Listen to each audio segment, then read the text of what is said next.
Hello नमस्ते दोस्तों, मैं डॉक्टर गरिमा गुप्ता। आज हम बात करने वाले हैं एक आम तौर पर होने वाली ऐसी प्रॉब्लम जो कि बहुत ही फ्रीक्वेंसी से बढ़ रही है, जिसे हम पाइल्स या बवासीर कहते हैं।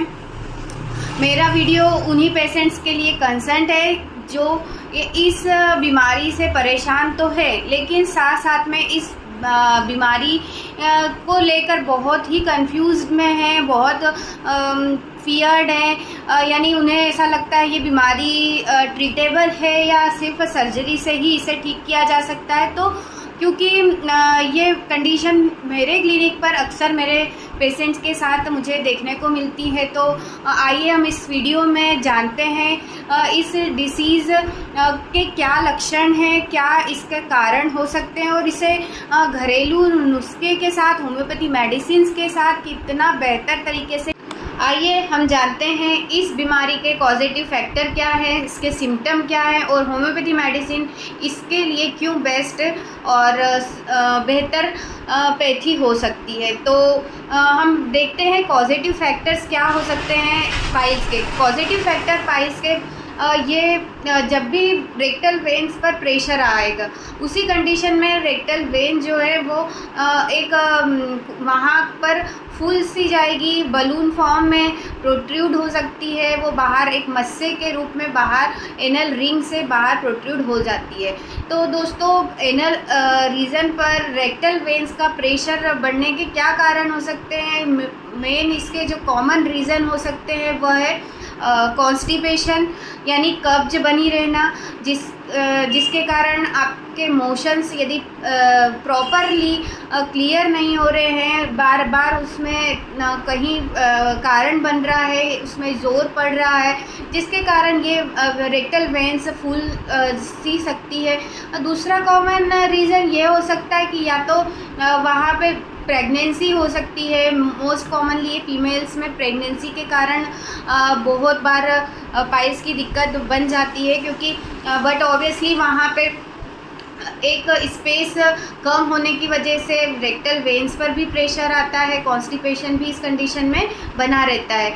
तीसरी कॉमन प्रॉब्लम ये हो सकती है, या तो आप बहुत डाइट इंटेक ऐसा ले रहे हैं जिसको डाइजेस्ट करना मुश्किल हो रहा है और जिसकी वजह से आपकी आंतों की चाल भी कम हो रही है और उस कंडीशन में आपकी रेक्टल वेन्स पर प्रेशर बन रहा है। अदर इम्पॉर्टेंट मोर रीजंस हो सकते हैं, लाइक आपके लीवर डिसीजेस हो सकती है, जिसके कारण पोर्टल वेन में कंजेशन होने की वजह से पूरा वीनस सिस्टम अफेक्ट होता है और उसका प्रेशर रेडिएट होता है आपकी रेक्टल वेन्स पर, जिसके कारण ये डिसीज़ आपको उस कंडीशन में भी देखी जा सकती है। अब यहाँ पे देखते हैं लक्षण क्या होते हैं। तो पाइल्स जिन्हें होते हैं, इनके ग्रेड के अकॉर्डिंग इसमें सिम्टम्स देखने को मिलते हैं। यहाँ पर फर्स्ट ग्रेड, सेकेंड ग्रेड और थर्ड ग्रेड तक के पाइल्स मिल सकते हैं पेशेंट में। फर्स्ट ग्रेड पाइल्स यानी जब पाइल्स स्टार्टिंग कंडीशन में होता है, जिसमें मोशंस के टाइम आपको पेन होगा और यहाँ पे कोई भी बल्जिंग नहीं होगी, कोई रेक्टल वेन आपको प्रोट्रूड नहीं दिखेगी। सेकेंड ग्रेड पाइल्स में ये देखने को मिलता है अक्सर, यदि मोशन के दौरान आपकी जो रेक्टल वेन्स हो रही हैं वो कुछ ऐसे बंच या ग्रेप्स ऑफ बलून्स में बाहर प्रोट्रूड हो सकती है और वो मोशन के दौरान वापस से ऑटोमेटिकली वहाँ से अंदर की तरफ हो सकती है। थर्ड है ग्रेड पाइल्स, जिसमें कि आपको परमानेंट बल्जिंग मिलेगी, जिसमें आपको मोशन के बाद में भी वह इंटरनली नहीं जाएगी।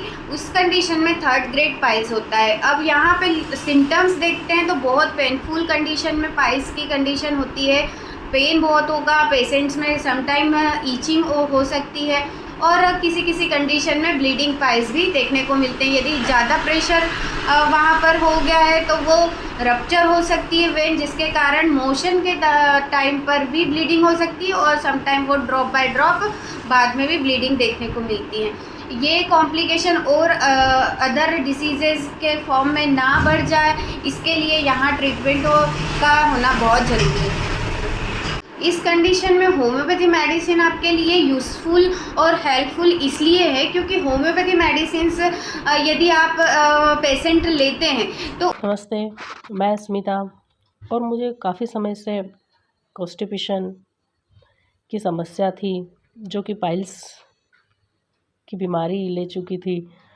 मैंने कई एलोपैथिक ट्रीटमेंट लिए, पर मुझे उससे कुछ समय राहत मिलती थी और वापस से समस्या आ जाती थी।